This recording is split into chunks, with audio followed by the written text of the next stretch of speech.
స్వాగతం. ఎన్నో ఆశలు అంచనాల మధ్య కేంద్ర ఆర్థిక మంత్రి నిర్మలా సీతారామన్ పార్లమెంట్లో బడ్జెట్ను ప్రవేశపెట్టారు. ఇది అంకెల గారడి అని చెప్పి ప్రతిపక్షాలు ఇప్పటికే ఆరోపణల్ని విమర్శల్ని స్టార్ట్ చేశాయి. సో ఇది ప్రజా బడ్జెట్ అని చెప్పి Bharatiya Janata party and NDA కూటమిలోని అన్ని పార్టీలు కూడా ఈ బడ్జెట్ను అద్భుతంగా ప్రశంసిస్తోన్న కొనియాడుతోన్న పరిస్థితి కనిపిస్తోంది. మొత్తం బడ్జెట్కే హైలైట్ ఏంటంటే ఈ ఇన్కమ్ ట్యాక్స్ రిలీఫ్ గురించి.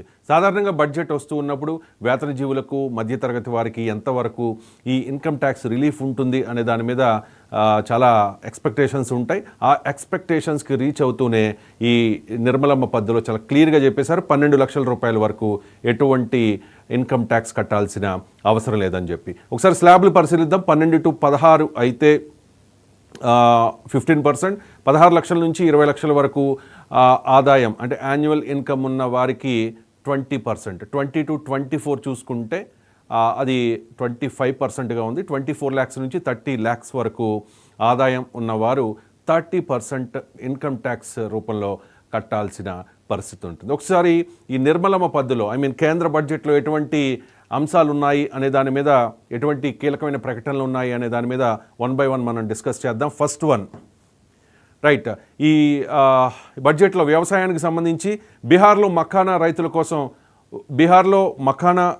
రైతుల కోసం ఒక బోర్డును ఏర్పాటు చేశారు. అధిక దిగుబడి విత్తనాల వృద్ధి కోసం ప్రత్యేక ప్రణాళిక. ఇక బీహార్కి సంబంధించిన ప్రకటనతోనే ఈ బడ్జెట్ స్టార్ట్ అయింది. బీహార్లో ఈ ఏడాది చివరన ఎన్నికలు ఉండబోతూ ఉన్నాయి. సో రాజకీయ ప్రయోజనాలు లేనిదే ఎటువంటి ప్రకటన చేయదు మోదీ ప్రభుత్వం అని చెప్పి ఆరోపిస్తున్న వాళ్ళకి ఇది ఒక అస్త్రంగా మనం చూసుకోవాల్సిన అవసరం ఉంటుంది. ఈ వ్యవసాయానికి సంబంధించే ప్రయోగాత్మకంగా 100 జిల్లాల్లో PM ధనధాన్య కృషి యోజనను ప్రారంభించబోతూ ఉన్నారు. ఈ ధనధాన్య కృషి యోజన ద్వారా 1.7 కోట్ల మంది రైతులకు ప్రయోజనం కలగబోతోంది. ఇక MSMEల విషయానికి వస్తే మైక్రో స్మాల్ మీడియం MSMEలకు అధిక ప్రాధాన్యత ఉండబోతోంది. MSMEల ద్వారా 36 ఉత్పాదకత, MSMEలకు 20 కోట్ల వరకు రుణాలు ఉండబోతూ ఉన్నాయి. అండ్ సూక్ష్మ సంస్థలకు ప్రత్యేక క్రెడిట్ కార్డులను కూడా ఇవ్వబోతూ ఉన్నాము అని చెప్పి నిర్మలా సీతారామన్ ఈ బడ్జెట్లో ప్రకటించారు. ఇక నెక్స్ట్ విషయానికి వస్తే సూక్ష్మ సంస్థలకు ప్రత్యేక క్రెడిట్ కార్డులు ఇవ్వబోతూ ఉన్నారు. స్టార్టప్ల కోసం ఫండ్ ఉండబోతోంది. అలాగే స్టార్టప్ల కోసం 20 కోట్ల వరకు రుణాలని ఇవ్వబోతూ ఉన్నారు. కార్మికులు, అధికంగా పనిచేసే సంస్థలకు చేయూత ఉండబోతోంది. ఇంకా మిగిలిన అంశాలను కూడా మనం పరిశీలిద్దాం. ఇక ఈ లెదర్ ఇండస్ట్రీకి సంబంధించి, అలాగే బొమ్మల రంగానికి సంబంధించి కూడా ప్రోత్సాహకానికి క్లస్టర్లను ఏర్పాటు చేస్తామని నిర్మలా సీతారామన్ ఈ బడ్జెట్లో ప్రకటించారు. అలాగే బీహార్కి సంబంధించిన సెకండ్ ప్రకటన. బీహార్లో కొత్తగా నేషనల్ ఇన్స్టిట్యూట్ ఆఫ్ ఫుడ్ ప్రాసెసింగ్ని ఏర్పాటు చేస్తామని కూడా ప్రకటించారు. ఇక నెక్స్ట్, అలాగే మేక్ ఇన్ ఇండియా కోసం జాతీయ స్థాయి ప్రణాళిక ఉండబోతోంది.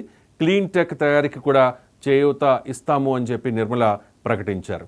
అలాగే పర్యాటక రంగానికి సంబంధించి ఉపాధి కల్పన దిశగా పర్యాటక రంగం దేశంలోని 50 ప్రముఖ పర్యాటక కేంద్రాల్లో ప్రత్యేక అభివృద్ధి చేస్తాము అని కూడా నిర్మలా సీతారామన్ ప్రకటించారు. అలాగే పర్యాటక ప్రదేశాలకు మెరుగైన రవాణా సదుపాయాలు కల్పిస్తామని కూడా చెప్పారు. అలాగే కొన్ని రకాల విదేశీ పర్యాటకులకు వీసాను మినహాయిస్తారు. సాధారణంగా మనం చూస్తూ ఉంటాం వీసా ఆన్ అరైవల్. చాలా దేశాల్లో ఇది అందుబాటులో ఉంది. వీసా లేకుండా అక్కడికి వెళ్ళి పాస్పోర్ట్తో అక్కడ వీసా పొందడం.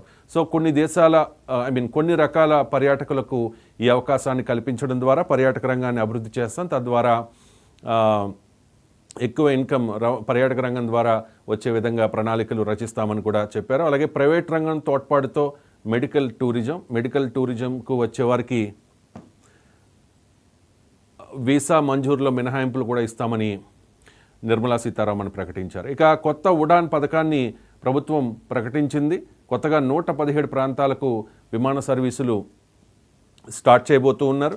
దేశంలోని అన్ని ప్రాంతాలకు కూడా ఒక నగరం నుంచి మరొక నగరానికి ఈజీగా చేరుకునేలాగా ఈ కొత్త విమానాశ్రయాల్ని, కొత్త విమాన సర్వీసుల్ని ప్రారంభించబోతూ ఉన్నారు. ఇక బీహార్కి సంబంధించిన థర్డ్ అనౌన్స్మెంట్ ఇది. బీహార్లో గ్రీన్ఫీల్డ్ ఎయిర్పోర్టుల ఏర్పాటుకు సంబంధించి, అలాగే 4th అనౌన్స్మెంట్ బీహార్లో మిథునాంచల్ ప్రాంతంలో కొత్తగా ఒక రేవు ఏర్పాటు చేస్తాము అని చెప్పి.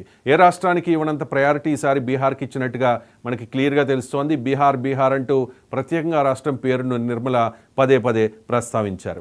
అలాగే ఆరోగ్య రంగానికి సంబంధించిన ప్రకటనలు ఒకసారి చూద్దాం. గడిచిన 10 ఏళ్లలో కొత్తగా 1,01,000 మెడికల్ సీట్ల పెంపు జరిగింది లాస్ట్ 10 years చూసుకుంటే కనుక. కానీ వచ్చే 5 ఏళ్లలో 75,000 మెడికల్ సీట్లని అదనంగా తీసుకురాబోతూ ఉన్నాం వివిధ మెడికల్ కాలేజెస్లో అండ్ కొత్తగా పెట్టబోయే మెడికల్ కాలేజెస్లో అంటూ నిర్మలా సీతారామన్ ప్రకటన చేశారు. అండ్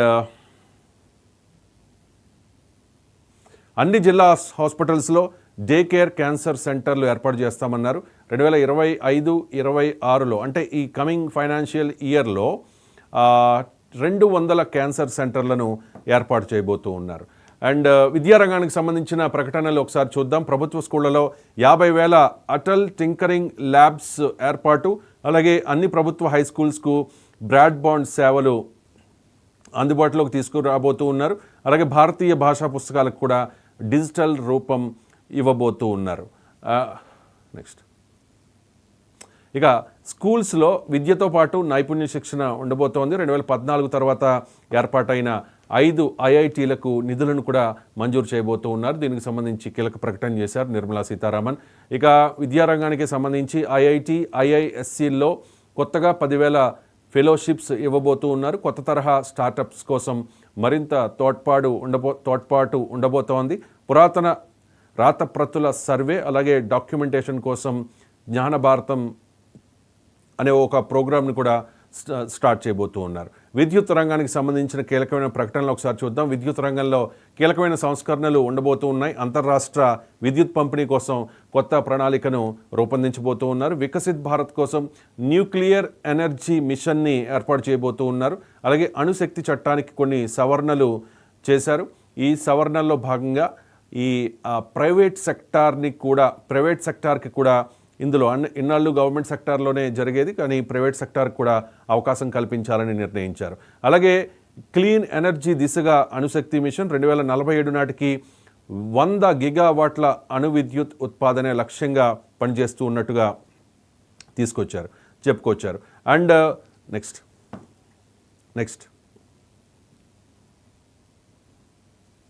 సో బడ్జెట్లో ముఖ్యాంశాలు ఇప్పటివరకు చూసాం. ఇంకా హైలైట్స్ ఒకసారి మనం పరిశీలిస్తే బీమా రంగంలో 100% ఎఫ్డిఐ అలాగే కస్టమ్స్ చట్టంలో మార్పులు కూడా చేశారు. 7 రకాల సుంకాల తొలగింపు, క్యాన్సర్ ఔషధాల